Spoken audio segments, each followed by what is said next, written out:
I'm Dr. Enrico Dolcecore, and I'm your host this week. Today's topic, a big one: mental health matters. It certainly does. It almost feels like it's getting worse, and the statistics are there to support it. 20% of Americans suffer from mental health issues. That is an increase year upon year since 2010. So, in the last decade, we have seen an increase in mental health. That's one in five Americans suffering from mental health issues.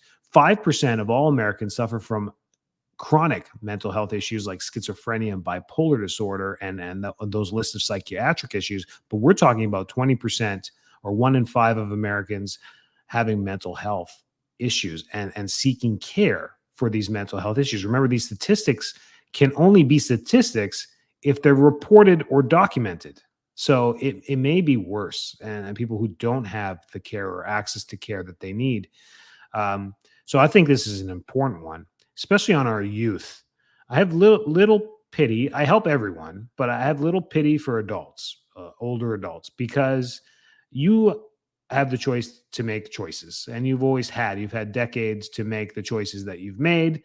You now have to live with those choices that you made. But our youth is a tender spot, isn't it? To see them suffer, that's tough.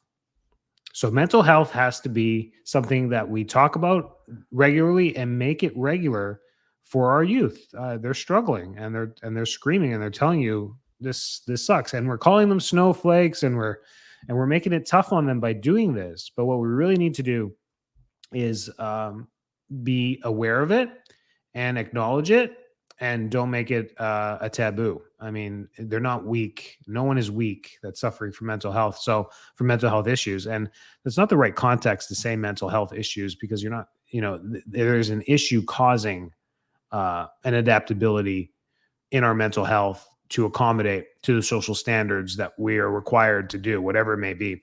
So college students, number one, they're the ones under a lot of stress. And I remember being a college student, and I was under a lot of stress too. And there was mental health, there was mental stress, there was anxiety, there was fear, there was almost sometimes debilitating willingness to do anything. There's just times of where I'm like, I'm going to give up. I just want to just give up.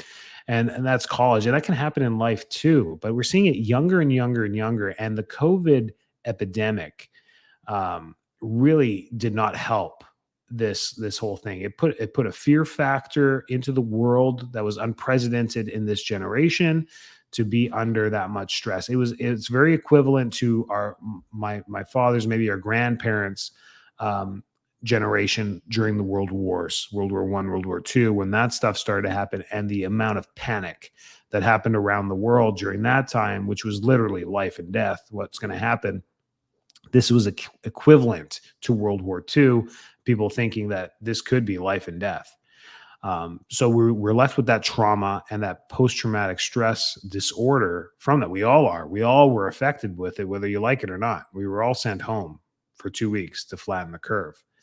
And we're going to look back at it and be like, man, that was rash to do. But it changed the dynamic of everything. It sent everyone home. We're working on Zoom. Kids that were supposed to be in college learning got sent home and said, fend for yourself. Good luck this semester. But the problem with it is that the standards weren't let go. You still had to put bread on the table. You still had to pass the exams. You still had to do a lot of things. You still had to go to school. You still had to learn. You couldn't fall back. So even though there was precautionary measures, there was no leniency in our society. And that's why there's a spike. And people are like, well, what's worth it anymore? Is it worth to continue down this road? Some of these kids graduated from high school at that time. Anyways, what are things we can do to mitigate health? And it's just someone to listen to your problems. People who are suffering and anxious understand that it is a them thing. They understand that. They're not playing the blame game. They just need someone to listen to. So for those of you that think that you don't have mental health issues, uh, I'd love to hang out with you, because I don't know very many people that don't, but you feel like you're sound, you feel like you're happy, you truly have willfulness, you care, you have the energy to care. You're probably doing well when it comes to mental health, and you're probably going to be able to help someone that's not.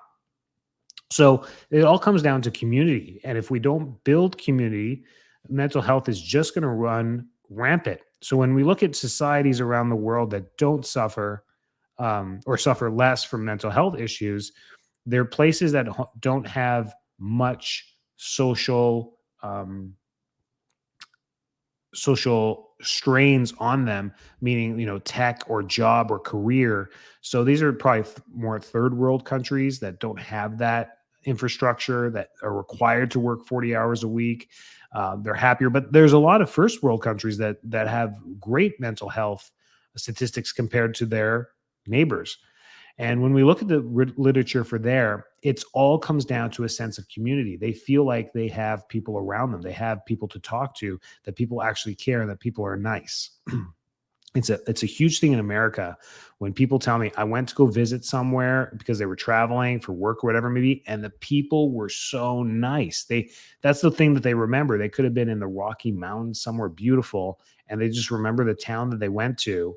And I'm not tooting my own horn for being Canadian, but it's typically Americans saying, I went to Vancouver, I went to Toronto, I went visited something, and the people are so nice. And these people have these stories from all over the United States, from New York, from Minnesota, from Texas, from Florida, from all over California, and they say the same thing because it's renowned. It's a reminder, it's a memory that you leave with when you travel to these places, about people being so friendly and so nice. Is it true? It is true. It really is. Canada is a really nice place. There's many different countries that are super welcoming, because and it's really, the difference is there's less fear. There's less fear of other people. There is a general fear here of your neighbor, your other person. What are they up to? Why are they looking at my home? Why are they walking by my car? Like, literally, if you think about the things that you think about per day as a parent here, probably abduction, being murdered, or robbed go through your head multiple times per day. And we have to stop and think about that for a second, that is messed up, that we have created a society where we're so afraid of each other, rather than, and it sounds absurd to just sit down with somebody at the coffee shop and be like, hey, you want to sit down and talk? I mean, that just sounds ridiculous saying it right now. But in other countries, they do it. You know who does it? My dad. He's a crazy Italian immigrant that sits down at the mall. He'll sit down at the mall and just start talking to the person beside him, drinking his coffee. And 2 minutes later, they're both in a full discussion. My dad, you can't understand my dad. He speaks like with like an accent, and he does it. He's like, I don't know how he does it. He just does it. And people don't even know what he's talking about. And they put it together, and it's general topics. It's about traffic. It's about construction. It's about, oh, man, the city's growing like crazy. It's holy smokes. That cold snap last week and he just creates talking. And for him, it's therapy because he gets to talk to other people. And for them, they don't know it. My dad doesn't know it, but boy, is that therapeutic for a lot of other people too. So mental health, we need to be aware of what's going on with our neighbors. Otherwise, nothing's going to change. Nothing will change if we don't do that. And if you have kids, you're probably like, man, how do I help with this situation? Well, it comes with volunteering and being a staple in the community for the children to understand that there is a community out there that actually cares. Teachers do the best. Teachers are probably the most influential people when it comes to mental health for their kids, because they're there for them every single day, 5 days a week, and supporting them academically, but mentally as well. So our teaching system is vital for the mental health of the next generation. And it always has been. Think about how influenced you were with teachers that you were taught by growing up. They were probably the most influential. So you teachers are absolutely rock stars out there for being, the next generation support. And you remember the strict teachers, you remember those people too, when they were rough on you and tough on you. They wanted the best for you, but they just their ability, their what's it called, their protocol to helping teach you was a little maybe more aggressive, and it left you with negative emotions as well. That can happen too. That can happen with anything, with anybody. Family can be super stressful as well. Some of these kids are being stressed by their families. Some of you are being stressed by your families. But mental health matters so much because it translates into direct disease. uh, people struggle. They get into chronic pain syndromes. They get put into autoimmune disorders. I mean, it can cascade into many research articles now are talking about breast cancer and prostate cancer being directly emotional ties to disease. They stem back all the way to emotional traumas that have happened through our life and have not been resolved or dealt with or held in, that translate into atypical cell development, which is called a tumor or cancerous disease. I mean, this is crazy, crazy stuff. So when we say it's an epidemic, it's an epidemic. And then the translation of the medications that all of these kids are being put on, anti-anxiety medications, uh, like I'm going to say almost half of teenagers and early 20-year-olds are being prescribed. The statistics say lower than that, but I feel like almost 1 in 2 kids are on some type of antidepressant, and that's an issue as well. That creates brain changes, and we know the brain develops to 25, 26 years old. So when we're on these medications before that, what are we doing long term? I mean, there's still a lot of research to have to go there, but we just know that mental stress plays a physical role on the body, and it hinders people. And we're in an epidemic right now of mental health issues. Things we can do is to understand that in the moment is stressful. That is a you thing. That is being self-centered and aware, and just centering yourself. The best way to do this is with meditation. The word meditation has positive and negative connotation to it, and I don't know why, but all it means is that you take a moment to yourself and just focus on yourself. It can be reflective, it can be gratefulness, it can be prayer, it can be connection, it can be whatever it is, but it's just that time to yourself to try and learn the ability to clear the mind. It is so difficult to not think about anything, but to spend 10 seconds to just close your eyes in a quiet place and just be able to just say, I'm going to think about nothing, and then just do it, is so difficult. Well, I remember I did a whole year of like trying to learn how to meditate. I built some good skills for myself that have helped me, but can I meditate? I don't think so. When I sit there, I don't think I can go 2 minutes with thinking about nothing. Something happens. Like you sit there and you're like, food is so yummy. And then you're like, oh dang, I cannot, don't think about anything. Can't think about food. And then you sit there and you're like, oh, it's quiet. Oh, dang it. You thought about being quiet. And you sit there and you're like, and you can feel the carpet underneath you, wherever you're sitting, the yoga mat. And then you're thinking about that sensation that's touching your foot. And you're like, oh, dang, I'm thinking about that sensation. And then you're just teaching yourself to be in the moment, to not think about anything. Even getting up to 10 seconds is such a life skill to calm yourself, because when you run into stressful situations, you can just quickly for 5 seconds just breathe and just let it go. Unfortunately, after that 5 seconds is up, it's all right there. You're in the middle of the final exam and you got to finish it. But that 5 minutes can calm you and reset your physiology in that moment, to put aside anxiety in the moment and get through what you need to do. That's in the moment. But in life, just doing these skills to reflect and be grateful for what you have, for just being here in the moment and saying, man, I don't have a major disease and I don't want to manifest a major disease. I'm grateful for this, even though life is just crazy right now. That's the skill that you want to learn through meditation, or even prayer. Being grateful. I think prayer is so easy because, or being grateful is so easy because you just get to sit there and be thankful and just be like, okay, man, today, it's good. I got clothes. I drank some clean water.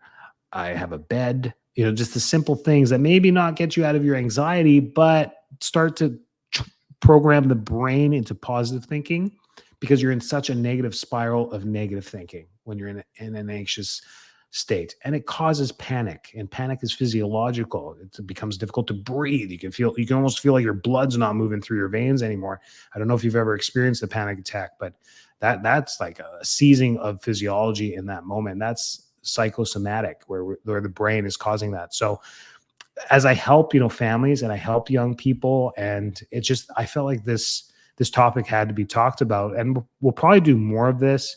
And if you guys have anybody that, is truly an expert or truly someone who knows about mental health and has ways to live a mentally health way or have different ways of thinking, send them my way. Email me. I'll get them on the show, and we'll do a great mental health podcast on that. This was more of a PSA of just being aware that these statistics are bad. Yes, the pandemic made things worse.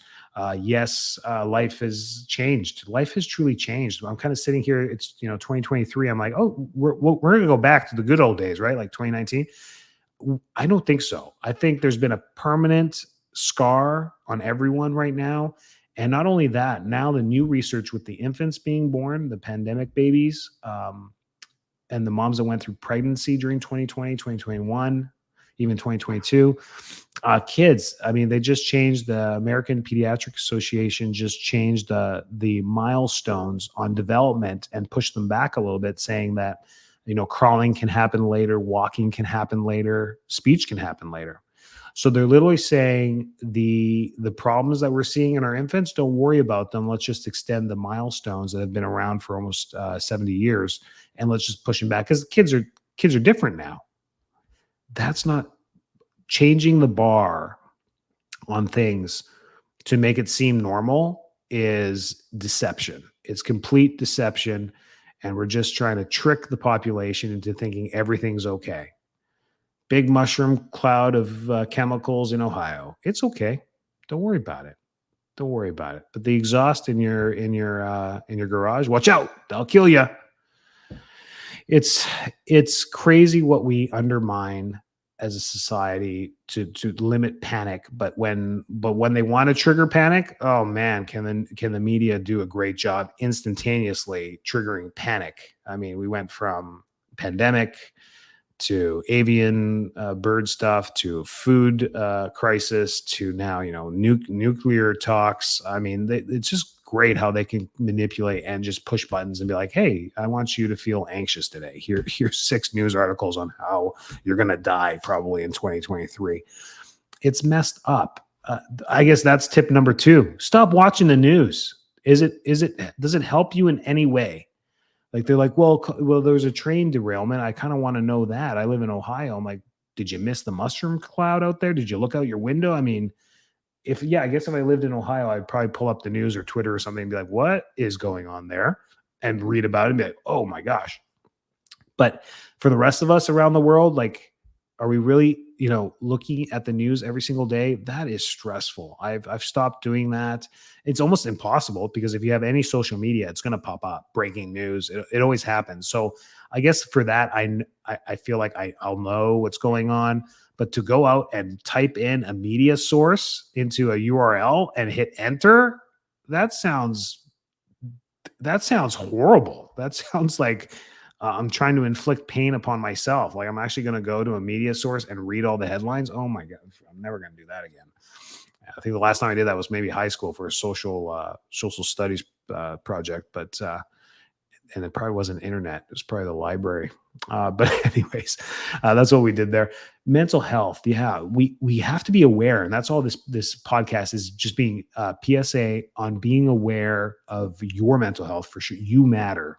You matter first. You can't help anyone else if you're in a wreck. You just can't. If you're not healthy, if you're not feeling well, you're not going to help others. You're not going to be able to help others. So you matter. You matter first. But if you need help, reach out for help. Psychologists today, counselors and psychologists are the busiest they have been in their entire careers. They're each and every one of them. Because when I try and get in with one, I don't know about you, 6 month to 9 month wait. We're on the wait list for this stuff. So we need more counselors. It's kind of good to hear that but it also means like, holy smokes, people are struggling. People are struggling, but they're out there. They're being booked. They're there for you. They are worth the money. Some of you have health coverage for this. Go see them. Some of you don't. It'll be the best money you spent. Take care of your health. And there's people out there to listen to you. There's people out there to help you. They're there for you. Stay healthy. Stay well. Have a great week. Think positive. Life is good. You got lots of things to accomplish. And we'll catch you next week.